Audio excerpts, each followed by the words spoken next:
made a video where one of the people, and I listen to a lot of different podcasts, and one of the podcasts that I really enjoy is Joe Rogan.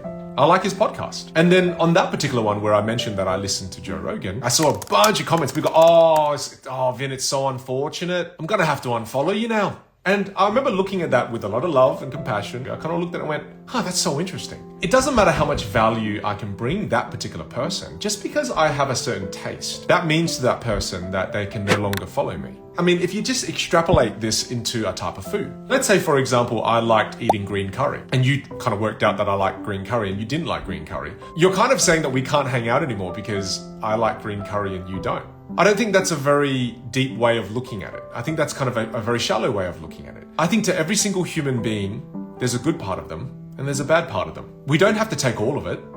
We can just take some of it. There's good and bad to everything, and life is really, really grey. There are so many intricate topics of conversation that we are afraid to navigate. And as a result of being afraid to navigate some of the difficult conversations, we just kind of put things in buckets and it's either this or it's that. And then the easy thing to do is my team versus your team, as opposed to what Neil deGrasse Tyson says, which I love. And he says, we are all a part of the human team. I guess I'm just saying, I really want to be a voice on social media where it pushes us to be able to maybe have some difficult conversations and navigate them. Not look at it so simplistically, but rather sit and think more deeply about some difficult topics. Someone just brought up, what's your opinion on Andrew Tate? It doesn't matter who we talk about.